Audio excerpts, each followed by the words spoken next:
you consent to any information you disclose, including any personal or sensitive information, being recorded and uploaded to the website. I will now read the prayer. Almighty God, we humbly beseech your blessing on the council. Direct and prosper its deliberations for the welfare of the people of the Moyne Shire. Amen. Mr. Miller, we have no apologies today. Do we have any declarations of conflict of interest from anybody? No, thank you. No public participation listed. And we'll move straight on to item 1 on the agenda, which is the annual financial report and performance statement for the financial year of 2020 to 2021, to be introduced by our Director for Community and Corporate Services, Mr. Kevin Ledden. Thanks, Mr. Ledden. Thank you, Mayor and councillors. This annual report presents the financial and performance reporting statements for the financial year ended 30 June 2021, councillors. So this is a major task of our finance team to pull together the statutory accounts, if you like. They are a set of full accrual accounts in accordance with accounting standards and mandated formatting by local government. So we're still operating under the provisions of the old Local Government Act for these statements as we transition, and also the Local Government Planning and Reporting Regulations 2014. So councillors, the statements that are attached to the report present the major financial statements for the financial year just completed, as I said, in full accrual accounting format. So those major statements are the comprehensive income statement, setting out income, expenditure and the result for the year of council.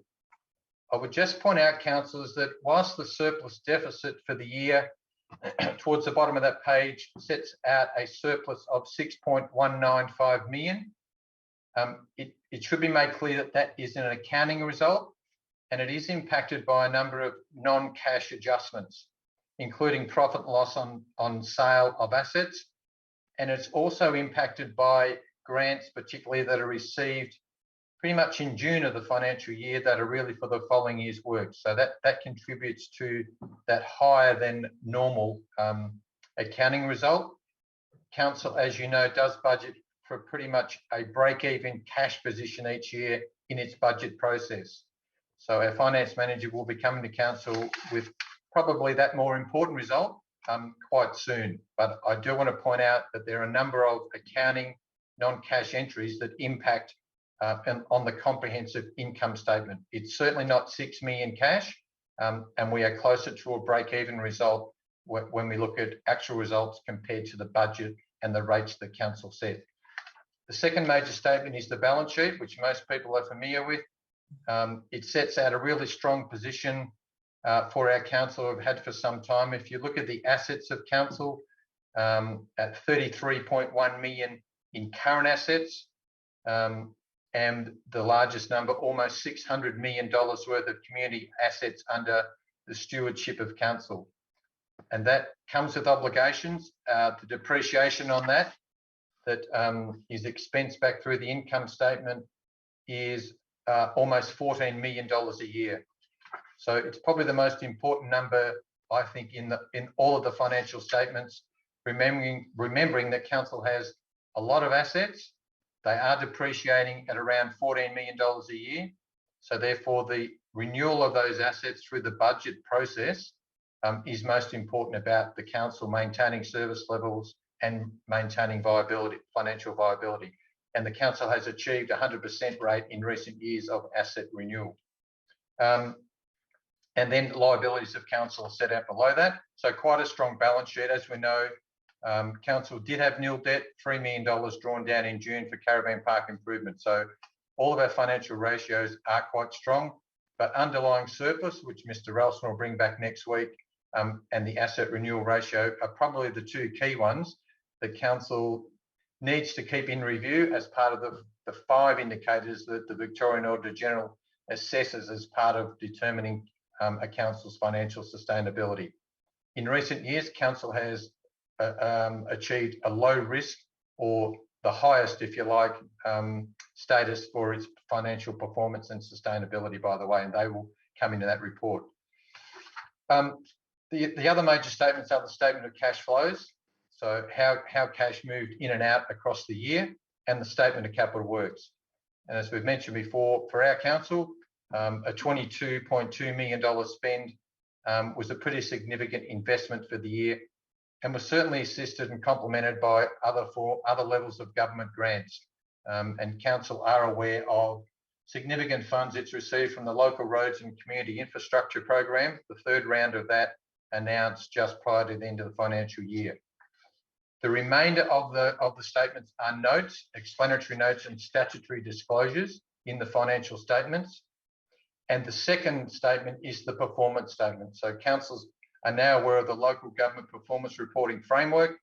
These are key service indicators, sustainability indicators from that framework, which are published on the Know Your Council website and assist the public in comparing a council's performance across the board, the 79 councils. So I think all in all, councillors, in terms of the process, the statements have been prepared by our finance department. The agent for the Victorian Auditor General has audited the statements and is comfortable and recommended the same to the Victorian Auditor General. Only just this morning, we've got the feedback from the Victorian Auditor General with no changes to the numbers contained in the statements, a couple of presentation comments. But Martin Thompson, our Auditor General's agent, is comfortable that the recommendation that has come from our Audit and Risk Committee, who reviewed these statements last week, is that the council adopt these statements in principle. So that's a recommendation, Mayor, but I'm happy to take any queries or comments. Thanks, Mr. Ledden. Councillors, do we have any questions firstly? Councillor Gleeson. Thanks, Mayor. Mr. Ledden, the last time I had trouble deciphering a document such as this was when I read How to Split the Atom. In layman's terms, as I look through it, it says that we've got a profit, as you mentioned, of 6.1, and you're telling me that that's just not real. Could you just explain why it's not real? In simple terms. Yeah, back through you, Mayor, if I can. As I've indicated, Councillor Gleeson, the timing of some of the financial transactions in our system also impact this result. And I'll give you a good example. So Mr. Elson might be able to help me, but the amount of grant money that we received in June, I think we got $4.5 million of our annual financial assistance grants, so Commonwealth money for this year, next year, we got it in June. So that reflects in our income, but the money's really for next year. So it's a timing issue. The same with some of the Local Roads and Community Infrastructure Program grant money. We got it in June. We certainly didn't spend it, so there's no matching of the expenditure in that year. It'll be spent in this financial year, in 21-22. So there are a couple of the things that contribute to that result. And then there are accounting treatments around the profit and loss on sale of assets. And to give you a very simple example, when we dig up a road and replace it, we capitalise the expenditure, but we have to back out the value of the old asset, whatever that is sitting in our financial system. That is not profit. It is very much an accounting treatment and a book entry. And you'll see a number in there of net gain loss on disposal of property, plant and equipment of 4.3 million. So again, totally a book entry, not a cash entry. So the nature of those accounting entries do, if you like, distort the actual cash result of the council. Hopefully that helps. All right, thanks, Mr. Ledden. Have any other questions, councillors? Being no further questions, I'll ask for a mover, please. Councillor Doukas has moved, and a seconder, please. Councillor Gleeson has seconded. Councillor Doukas to speak to the motion, please. Yeah, thank you, Mr. Mayor. I'm assuming that at the next workshop we'll get a good underlying result. Thanks to Mr. Ledden for those detailed explanations. As Councillor Gleeson alluded to the fact that some pretty heavy reading, but apart from being a heavy reading, I think what councillors have to look at is whether we make a profit or loss. And if we can continue to make a profit, whether it be a small one or a large one, that keeps our head above water. And the fact that we're looking at around 100% renewal for our assets, I think leads us into a good future, because if you look at some of the councils around the state, their asset base is deteriorating to a degree where they'll just won't be able to renew most of their assets. And then it'll be up to the state government and the feds to come to the party, as they should, of course, because some of those smaller councils don't have the funds. But we at the Shire at this point in time are going well, and I'd just like to congratulate the accounting team, Kevin and his boys, and also the councillors for helping me to maintain a tight rein on the finances. So thank you. Thanks, Councillor Dugas. Councillor Gleeson as the seconder. Thanks, Mayor. Yeah, happy to support Councillor Dugas in this, the office recommendation that we approve the finances. One of the things I've learnt, particularly at our monthly meetings, is that, you know, we are accountable. You know, the monthly financial statements are explained and maintained, and we know that, yep, we're all in order, which is important. The fact that we have the Mayor and Councillor Dugas and the CEO that sit on this committee, you know, basically through finance and risk and all that, gives me great confidence that we're on the right track. And it is important because, you know, accountability is everything in our position. So I'm very, very pleased to support the officer's recommendation. Thank you, Councillor Gleeson. Would any other councillor like to speak to this motion? Councillor Purcell. Yeah, thank you, Mayor. Look, I'd like to echo those remarks and congratulate Mr. Ledden and Mr. Ralston and their team on the work they've done in this.